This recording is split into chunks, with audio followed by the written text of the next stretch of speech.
إن الحمد لله نحمده ونستعينه ونعوذ بالله من شرور أنفسنا من سيئات أعمالنا من يهده الله فلا مضل له ومن يضلله فلا هادي له وأشهد أن لا إله إلا الله وحده لا شريك له وأشهد أن محمدا عبده ورسوله أما بعد فإن خير الحديث كتاب الله وخير الهدي هدي محمد صلى الله عليه وسلم وشر الأمور محدثاتها وكل محدثة بدعة وكل بدعة ضلالة وكل ضلالة في النار.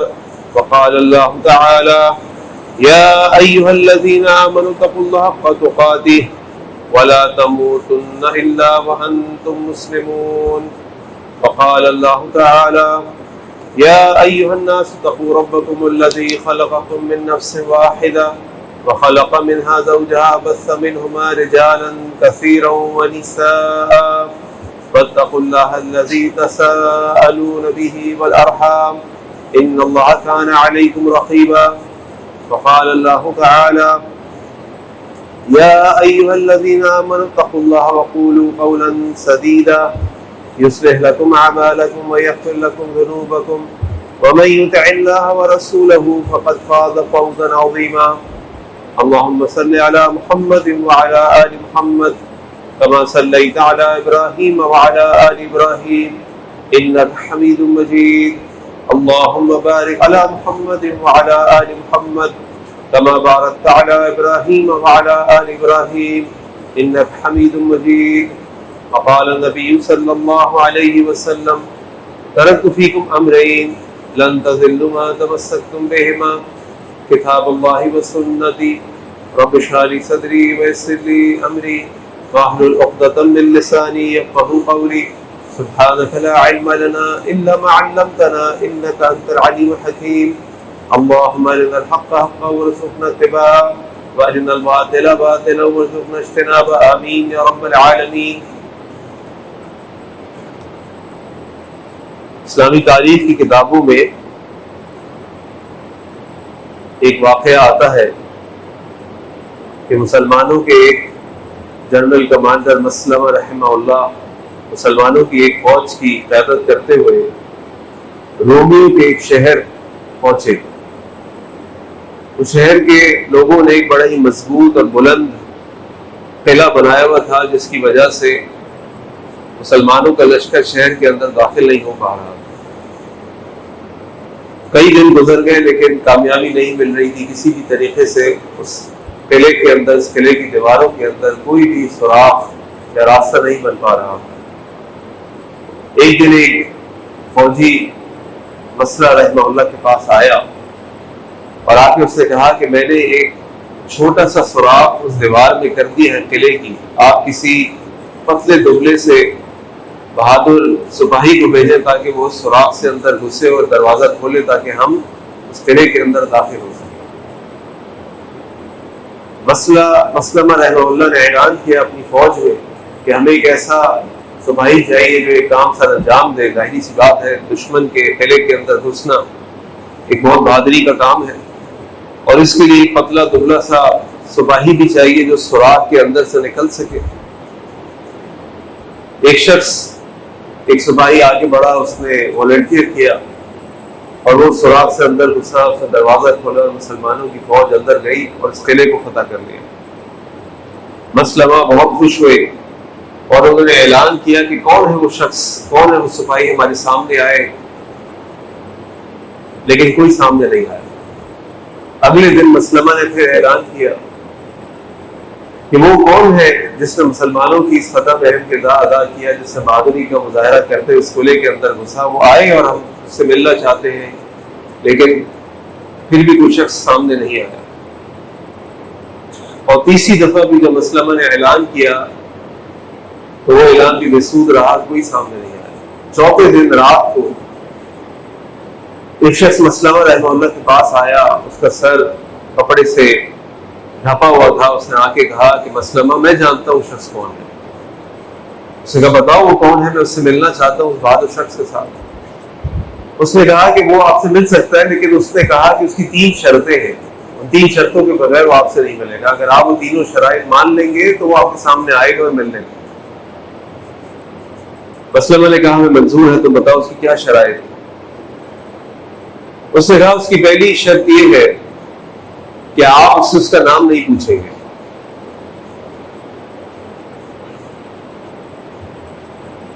اس نے کہا کہ اس کی دوسری شرط یہ ہے کہ آپ اس کو دوبارہ اپنے پاس نہیں بلائیں گے. اس نے کہا اس کی تیسری شرط یہ ہے کہ آپ اس کو کوئی انعام نہیں دیں گے. مسلمہ نے کہا ہمیں تینوں شرائط منظور ہیں، ہم اس شخص سے ملنا چاہتے ہیں، اس کو سامنے لے کر.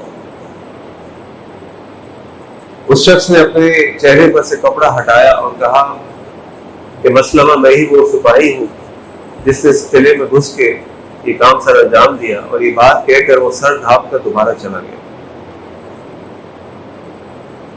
کل 10 ذو الحجہ کا دن ہے. اس دن ہم ایک بہت بڑی عبادت، قربانی کی عبادت کرتے ہیں. اللہ کے آگے اپنے جانوروں کو ذبح کرتے ہیں. کہنے کو تو بس یہ قربانی ہے، بڑا شوق ہے، ہم جاتے ہیں جانور جمع کرتے ہیں، ڈھونڈتے ہیں، خریدتے ہیں، پالتے ہیں، ہمارے بچے کھیلتے ہیں، باتیں ہوتی ہیں.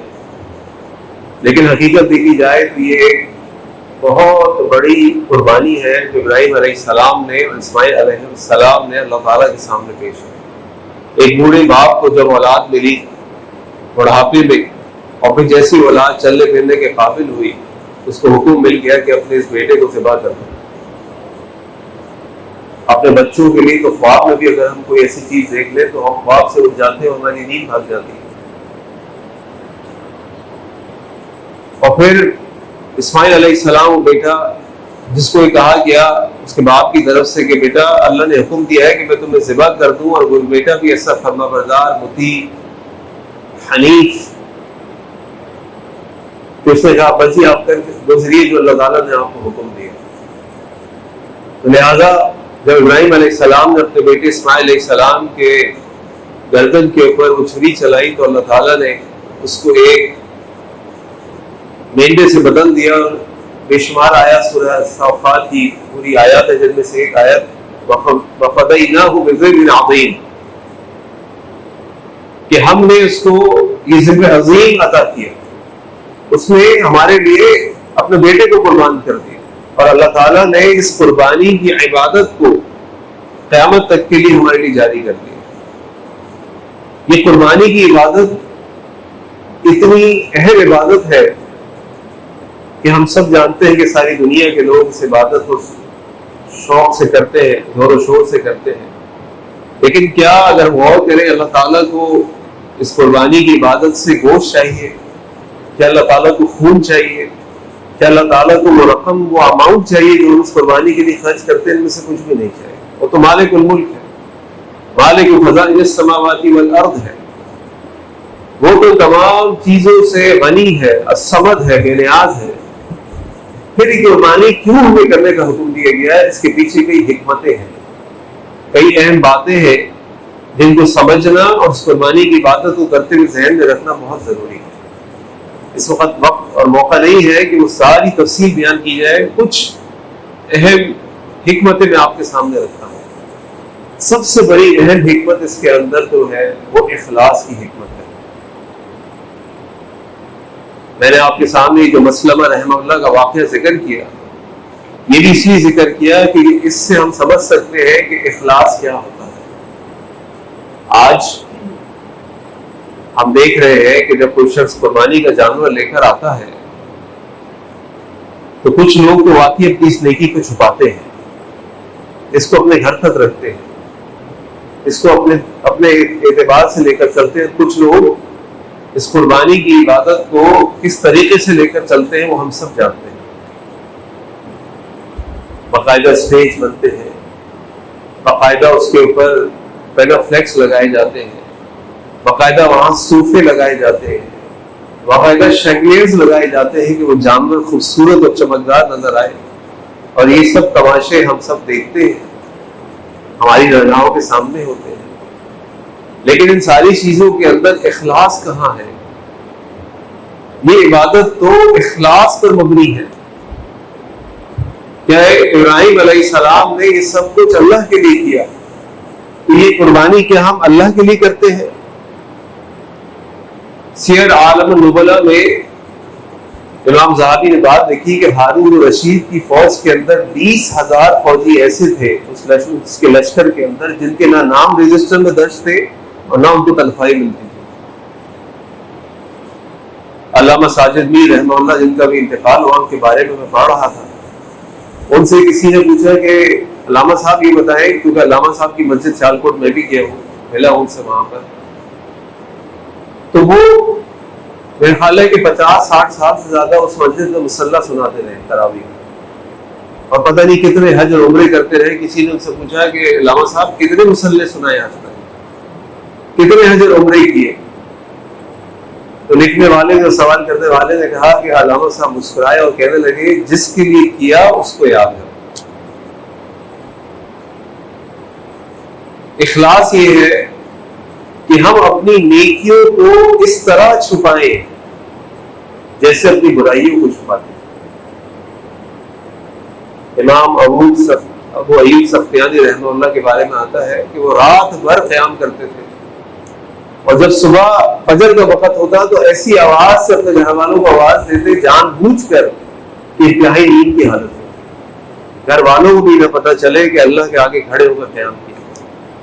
یہ اخلاص چیز جائے گا یہ کہ ہم اپنے جانوروں کی قربانی اس طرح کریں کہ ساری دنیا دیکھے. بھائی عبادت ہے. اللہ کے نبی صلی اللہ علیہ وسلم نے کیا فرمایا تھا کہ مجھے اس امت میں جس چیز کا سب سے زیادہ خوف ہے وہ کیا ہے؟ الشرک الاصغر. جب پوچھا گیا وما الشرک الاصغر، اللہ کے نبی صلی اللہ علیہ وسلم شرک اصغر کیا ہے؟ آپ نے فرمایا الریا، دکھاوا. اور جب کسی چیز کے اندر یہ دکھاوا آ جاتا ہے تو کتنی ہی بڑی نیکی انسان کیوں نہ کر لے، کتنی ہی بڑی نیکی، یہاں تک کہ اللہ کے راستے میں شہادت کا درجہ پا لے، اللہ کے راستے میں اپنا سارا مال خرچ کر لے، اللہ کے راستے میں اپنی زندگی لگا دے اور قاری قرآن اور عالم قرآن بن جائے، لیکن دل میں اگر ریا ہے، دکھاوا ہے، تو سب سے پہلے جہنم کی آگ کو بھڑکانے والے یہی لوگ ہوں گے. الیاذ باللہ. تو سب سے پہلی چیز کہ یہ قربانی اگر ہم کر رہے ہیں تو کوشش یہ ہونی چاہیے کہ جتنی مخفی کر سکے اتنی کر لیں.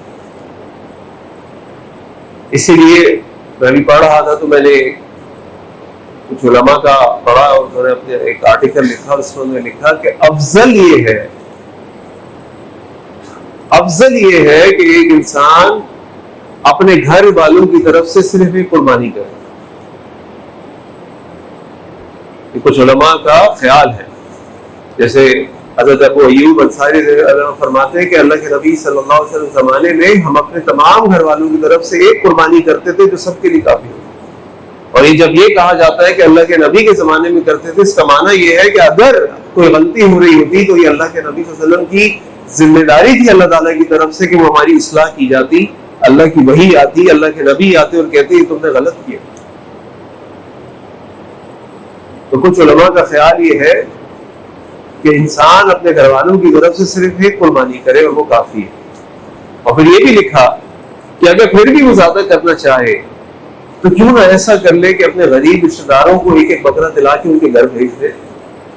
اپنے گھر 8 اور 10 بکرے نہ کرے، 4 بکرے نہ کرے، کسی مدرسے میں بھیج دے، کہ غریب لوگوں کے یہاں بھیج دے، کسی ایسے علاقے میں بھیج دے. پھر قصائیوں سے جھگڑے، پھر گوشت کے جھگڑے، پھر یہ مسئلے اور پھر وہ مسئلے. ایک غریب آدمی، ایک مسکین آدمی گھر میں بکرے آ جائیں گے، وہ بکرا کاٹے گا، اس کے گھر والے کھائیں گے، محلے والوں کو کھلائے گا، اس کے بچے خوش ہو جائیں گے. کتنی خوشی کی بات ہے. تو لہٰذا سب سے پہلی چیز یاد رکھیں کہ جو بھی عبادت کریں، اور پھر یہ قربانی کی عبادت، اس قربانی کی عبادت کو جتنا اخلاص کے ساتھ کر سکے، دکھاوے کے بغیر کر سکے، اتنا اچھا ہے. کیونکہ عبادت ہے ہی وہی، عبادت ہے ہی وہی. اس لیے سلف صالحین سے آتے ہیں، کہتے ہیں کہ ہم نے جتنے دروس ہم نے لوگوں کے سامنے دیے ان کو تو اپنی نیکی گنتے ہی نہیں. ہم تو نیکی اس کو گنتے ہیں جو صرف میرے اور میرے رب کے درمیان عمل ہے، بس میں اس کو نیکی گنتا ہوں، اس کو تو میں گنتا ہی نہیں. یہ جذبہ ہمارے اندر ہونا چاہیے. باقی اللہ نے آپ کو جو توفیق دی، قربانی کے دن ہے، اللہ کو قربانی بہت پسند ہے، خوب کیجیے قربانی، لیکن اخلاص کے ساتھ، ریاکاری سے بچتے ہوئے۔ دوسری حکمت اس قربانی کی عبادت کی ہے تقوی۔ اللہ تعالیٰ نے قرآن میں فرمایا لَن يَنَالَ اللَّهَ لُحُومُهَا وَلَا دِمَاؤُهَا وَلَكِنْ يَنَالُهُ التَّقْوَىٰ مِنكُمْ۔ اللہ تعالیٰ کے ہاں تمہارا گوشت اور خون نہیں پہنچتا، اللہ تعالیٰ کے ہاں تمہارا تقویٰ پہنچتا ہے۔ تقویٰ کسے کہتے ہیں؟ زیادہ فلسفیانہ گفتگو نہیں کرتے، بڑی آسان سے گفتگو کر لیتے ہیں کہ آپ قربانی کا جانور لینے گئے، آپ نے بڑی محنت کی کہ میں بڑا خوبصورت سا بڑا اچھا سا جانور لوں، اور اس قربانی کے جانور کو ڈھونڈتے ڈھونڈتے آپ کی نمازیں نکل گئی، آپ کی جماعت نکل گئی، آپ اتنا تھک گئے، اتنی محنت کرنی پڑی، منڈی اتنی مہنگی تھی، جانور مل نہیں رہا تھا کہ فجر اتنا تھکے کہ فجر کی نماز میں نہیں اٹھ سکے۔ یہ ہے تقویٰ۔ اس سے اندازہ لگا لیجئے کہ کتنا تقویٰ ہے میرے پاس، اور اس قربانی کا مقصد کیا ہے۔ سورۃ الکوثر جو ہم سب کی محبوب ترین سورت ہے، کیونکہ انتہائی مختصر ہے، نماز میں بڑے آرام سے جلدی سے پڑھ لیتے ہیں، اس میں اللہ تعالیٰ نے فرمایا فَصَلِّ لِرَبِّكَ وَانْحَرْ، نماز پڑھو اپنے رب کے لیے اور قربانی کرو۔ نماز اور قربانی کو ساتھ ساتھ رکھ دیا اللہ تعالیٰ نے، یعنی قربانی بھی بڑی عظیم عبادت ہے، نماز بھی بڑی عظیم عبادت ہے، اور نماز چھوڑ کے قربانی کرنے چلے، علماء نے کہا ترتیب پہ بھی غور کرو، پہلے نماز پھر قربانی، پہلے نماز پھر قربانی۔ ایسا نہ ہو کہ نمازوں کو پتہ ہی نہیں ہے اور قربانی کی بڑی فکر پڑی، تو کہ کائے کی قربانی؟ نماز قربانی تو سنت موقعہ ہے، سنت موقعہ ہے، لیکن نماز تو فرض ہے۔ سب سے پہلا سوال جس چیز کے بارے میں قیامت والے دن کیا جائے گا وہ ہوگی نماز۔ ان اول ما یحاسب العبد یوم القیامۃ الصلاۃ، سب سے پہلی چیز اس کا حساب کتاب ہوگا اعمال کے باب کے اندر قیامت والے دن، وہ ہوگی نماز۔ جس کی نماز صحیح ہو گئی وہ کامیاب ہو گیا، فلاح پا گیا، جس کی نماز غلط ہو گئی وہ فقط خاب و خسر، تباہ برباد ہو گیا، خسارے میں چلا گیا۔ اب نماز صحیح ہونے کے اندر بہت چیزیں، وقت پہ پڑھنا، پابندی سے پڑھنا، سنت کے مطابق پڑھنا، خوش و خضوع کے ساتھ پڑھنا، سب چیزیں اس کے اندر آ جاتی ہیں۔ تقویٰ، اس لیے اللہ کے نبی صلی اللہ علیہ وسلم نے فرمایا ان اللہ لا ينظر، اللہ تعالیٰ نہیں دیکھتے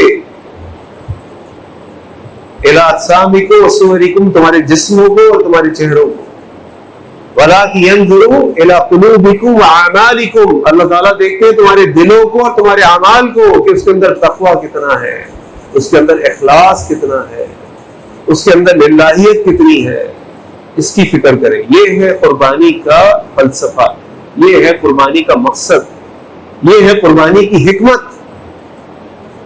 کس طرح اللہ تعالیٰ ہمیں بتائیں کہ مجھے نہیں چاہیے تمہارا خون و گوشت، یہ تو ایک ایکسرسائز ہے جس کے ذریعے سے میں اس تقویٰ کو ڈیولپ کرانا چاہتا ہوں۔ مجھے تھوڑی ضرورت ہے ان چیزوں کی، مجھے تو تمہارے تقوی کی ضرورت ہے، بلکہ مجھ کو نہیں تم کو ضرورت ہے کہ تم تقویٰ پیدا کرو اور میرا قرب حاصل کرو، تاکہ میں تم پر رحم کر کے تمہیں جنت میں بھیج دوں۔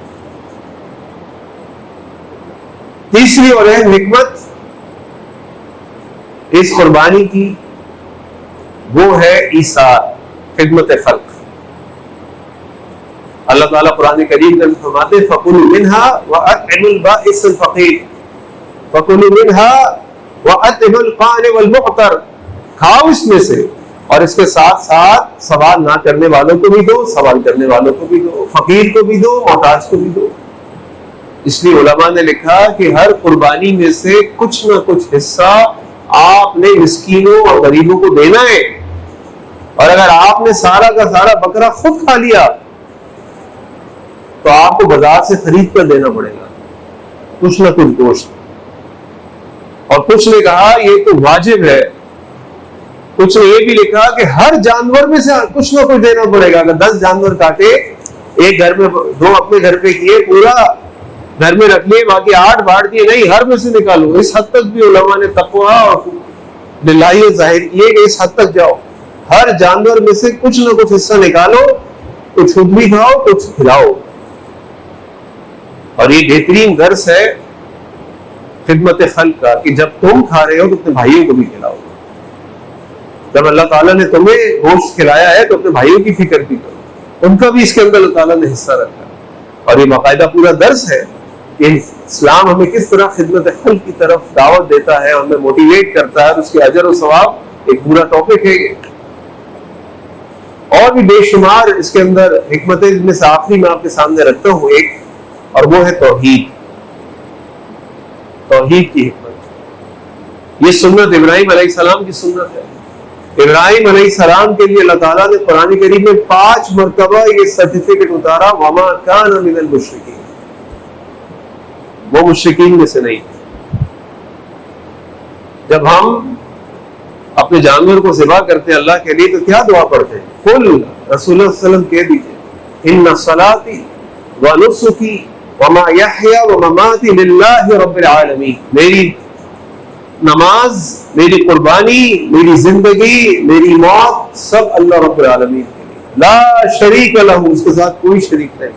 وبذالک امرت، اور میں وہی کرتا ہوں جس سے مجھے حکم دیا گیا، وانا اول من المسلمین، اور میں سب سے پہلے فرما برداروں میں سے. اور یہی توحید کا درس ہے کہ تمہاری پوری زندگی، تمہارا دن اور تمہارا رات، تمہاری قربانی، تمہارا مال، تمہارا سب کچھ اللہ کے لیے ہو، اور اللہ کے ساتھ کسی کے لیے نہ ہو. یعنی قربانی کرو گے صرف اللہ کے لیے، مال خرچ کرو گے اللہ کے لیے، خوشنودی حاصل کرنے کے لیے کچھ کرو گے اللہ کے لیے. لیکن آج اللہ کے بندے اللہ کے ساتھ ولیوں کو، بزرگوں کو، اور پتہ نہیں کس کس کو بھی شریک کرتے ہیں، ان کے لیے قربانی کرتے ہیں، جبکہ قربانی کی عبادت خالصتاً اللہ کے لیے ہے، خالصتاً اللہ کے لیے.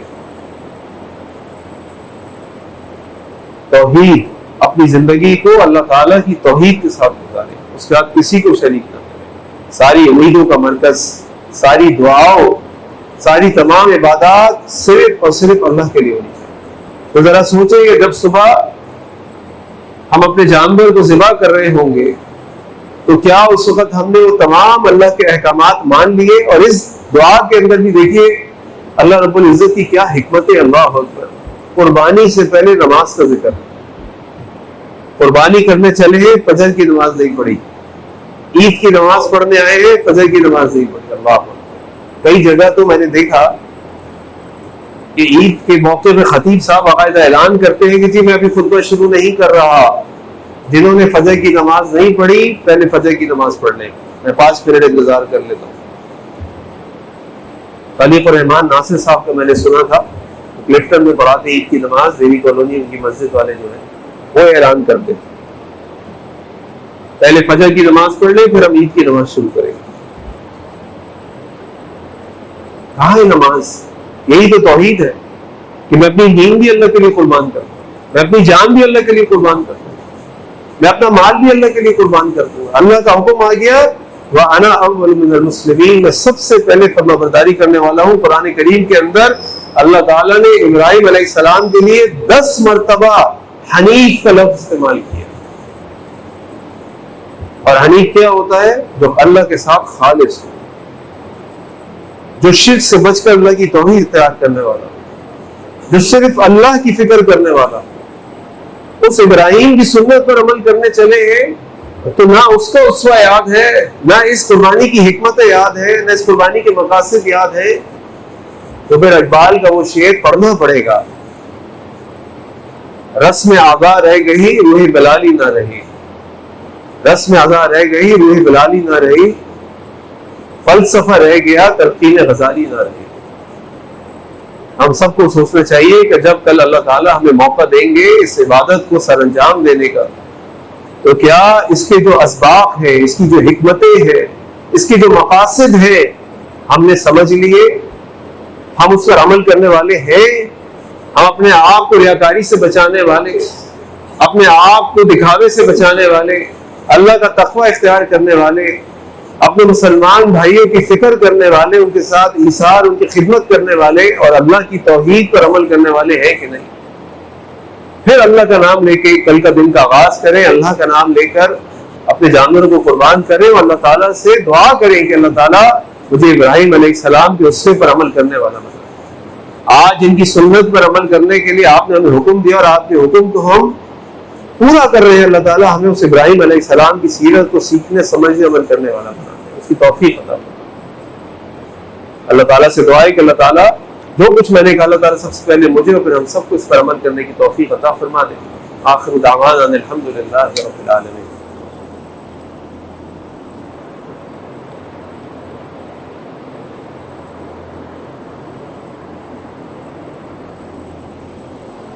الحمدللہ رب العالمین والصلاة والسلام علی سید الانبیاء المرسلین، اما بعد۔ آپ کے سامنے جو میں نے خطبے میں گزارشات پیش کی، خلاصہ یہ ہے کہ اپنی اس قربانی کو، فلسفہ قربانی اور اس کی حکمت کو ذہن میں رکھتے ہوئے اس عبادت کو سر انجام دیں تاکہ یہ عبادت اللہ تعالیٰ کے ہاں قبول ہو جائے۔ یہ لفظ قربانی ہے، یہ بھی اسی مفہوم سے نکلا ہے کہ قرب یقرب قربانا، کہ اللہ تعالیٰ کی قربت اختیار کرنا۔ یہی قربانی کا لفظ اس لیے کہ بندہ اللہ کے قریب ہو جائے۔ تو اگر یہ قربانی کر کے بھی اللہ کا بندہ اللہ کے قریب نہ ہو سکے تو پھر کس طرح اللہ کا بندہ اللہ کے قریب ہوگا؟ ہمیں سوچنے اور سمجھنے اور فکر کرنے کی ضرورت ہے۔ اللہ تعالیٰ ہم سب کو صحیح معنوں میں صحیح انداز سے قربانی کرنے کی توفیق عطا فرمائے اور اللہ تعالیٰ ہماری قربانی کو قبول فرمائے۔ اسی طرح یہ اعلان تھا کہ کل انشاءاللہ ہل پاک پر ہر سال کی طرح، ہر عید کی طرح عید الاضحیٰ کی نماز ادا کی جائے گی۔ انشاءاللہ خطابت کے فرائض شیخ مسعود رضوان صاحب انجام دیں گے۔ عید کی نماز کا ٹائم ہے 6:10، لیکن اس میں اس چیز کا خیال رکھیے گا کہ اپنی جانمازیں ساتھ لے آئیے، کیونکہ رات میں بعض اوقات اوس پڑ جاتی ہے، کسی وجہ سے جانمازیں گیلی ہو جاتی ہے تو لوگوں کو تکلیف ہوتی ہے۔ تھوڑا وقت پر جلدی آنے کی کوشش کریں تاکہ آپ کو آرام سے گاڑی کی پارکنگ بھی مل جائے اور اچھی جگہ آگے صفوں میں جگہ بھی مل جائے۔ اسی طریقے سے اپنی گاڑیوں کو صحیح طریقے سے پارک کریں، صحیح ٹریفک کی لین میں آ کر اپنی گاڑیوں کو ہل پاک کے اندر لے کر آئیں، ورنہ کئی لوگوں کی نماز صرف اس وجہ سے نکل جاتی ہے کہ لوگوں نے اپنی گاڑیاں غلط جگہ پارک کی ہوتی ہیں۔ تو جو اپنے گھر سے ٹائم پہ نکلے انشاءاللہ ان کا اجر تو پکا ہے، لیکن جس کی وجہ سے نماز نکلی ہے اس کو گناہ ضرور ملے گا۔ اور یاد رکھیں کہ راستے میں نماز پڑھنا منع ہے تو گاڑی پارک کرنا بھی منع ہی ہوگا۔ اسی طریقے سے عید کی نماز میں اپنے تمام گھر والوں کو لے کر آئیں، اپنے بیوی بچوں کو لے کر آئیں، جو خواتین نماز نہیں پڑھ سکتی ان کو بھی لے کر آئیں۔ اللہ کے نبی صلی اللہ علیہ وسلم کی طرف سے تاکید ہے، پورے اہتمام کے ساتھ لے کر آئیں۔ پھر یہ ایام تکبیرات ہیں، اللہ اکبر لا الہ الا اللہ اللہ اکبر وللہ الحمد۔ یہ تکبیرات کثرت سے پڑھیں، بار بار پڑھیں، خاص طور پر یہ 9 ذی الحجہ سے لے کر ایام تشریق 13 ذی الحجہ کی مغرب تک تو بار بار اور زیادہ تاکید سے پڑھنے کا حکم ہے۔ اس میں تمام مسالے کا بھی اجماع ہے، متفق ہے، تو لہٰذا ویسے بھی پڑھیں، دن اور رات پڑھیں، نمازوں کے بعد پڑھیں، نماز کے لیے آتے ہوئے پڑھیں، نماز سے جاتے ہوئے پڑھیں، اور بار بار یہ تکبیرات پڑھیں۔ مرد حضرات کوشش کریں تھوڑا آواز سے پڑھیں، خواتین جو ہے پست آواز سے پڑھیں۔ اللہ تعالیٰ سے دعا ہے کہ اللہ تعالیٰ ہم سب کو قرآن و سنت پر عمل کرنے کی توفیق عطا فرمائے۔ اللہ تعالیٰ سے دعا کریں کہ اللہ تعالیٰ دنیا میں جہاں جہاں مسلمان تکالیف پریشانی کو شکار تعالیٰ کی مشکلات کو دور فرما دے۔ اللہ ہمارے غزہ اور فلسطین کے مسلمان بھائیوں کی مدد فرما دے۔ اللہ مسلمانوں کے دشمنوں کو نیز و نابود فرما دے۔ کہ اللہ سودان کے اور دنیا کے اور ممالک کے مسلمانوں کی مدد فرما دے۔ اللہ ہمارے ملک پاکستان کی حفاظت فرما دے۔ اللہ اس کو اسلام کا قلعہ، اسلام کا گہوارہ بنا دے، اس کو امن کا قلعہ، امن کا گہوارہ بنا دے۔ اللہ اپنے ہمارے حکمرانوں کو اسلام کی دولت دی، تو ایمان کی غیرت بھی عطا فرما دے، ان کو اپنے فیصلے قرآن و سنت کے مطابق کرنے کی توفیق عطا فرما دے۔ اللہ ہمارے شہر کراچی کی حفاظت فرما دے، اس شہر کو رہنے کے قابل بنا دے، ہمارے جان و مال و عزتوں کی حفاظت فرما دے۔ اللہ تمام مسلمان جو حالت ایمان میں دنیا سے رخصت ہو چکے، اللہ تعالیٰ ان کی مغفرت فرما دے۔ اللہ ہم سب جو زندہ، اللہ تعالیٰ ہم سب کو جب تک زندہ رکھا اسلام پہ زندہ رکھ، کہ ہمارا خاتمہ اور ایمان پہ ہمارا خاتمہ۔ اللہ تمام بیماروں کو شفا کاملہ عاجلہ عطا فرما، جو گھروں میں، اسپتالوں میں سب کو شفا کاملہ عاجلہ فرما۔ اے اللہ ہمیں ہر قسم کے شرک سے، بدعت سے، ریاکاری سے بچا لے۔ یا اللہ نبی کریم صلی اللہ علیہ وسلم سچی محبت، ان کی سنتوں سے محبت، ان کی سنتوں پر عمل کرنے والا بنا۔ اللہ میں سے اخلاق عطا فرما، ایک دوسرے سے محبت کرنے والا بنا۔ اللہ ہر قسم کے گناہوں سے بچا لے۔ یا اللہ اپنی قربانیوں کو اللہ تعالیٰ ہمیں قرآن و سنت کی روشنی میں صحیح طریقے سے اس کی حکمتوں کے ساتھ ادا کرنے کی توفیق عطا فرما دے۔ اللہ 5 وقت کی نماز باجماعت مسجدوں میں پڑھنے والا بنا دے۔ اللہ باقاعدگی سے قرآن کریم کی تلاوت، صدقہ، خیرات، نفلی روزے رکھنے والا بنا دے۔ اللہ صبح شام اور رات کے اذکار کرنے والا بنا دے۔ اللہ ہر قسم کے نظر بد سے بچا لے، بد نظری سے بچا لے، جادو ٹونے سے بچا لے۔ اے اللہ جو بہنیں بیٹیاں رشتوں کے انتظار میں گھروں میں، اللہ تعالیٰ ان کے نیک صالح رشتے بھیج دے۔ اللہ جو بیاہ چکے ان کے گھروں کے اندر اللہ تعالیٰ خوشی عطا فرما دے۔ اے اللہ ہم سب کو نیکیاں کرنے والا بنا دے، دعائیں کرنے والا بنا دے، ہماری عبادات کو قبول فرما لے۔ ان اللہ یأمر بالعدل والإحسان وإیتاء ذی القربى وینہی عن الفحشاء والمنکر والبغی یعظکم لعلکم تذکرون۔ سبحان ربک رب العزة عما یصفون، سلام علی المرسلین والحمد للہ رب العالمین۔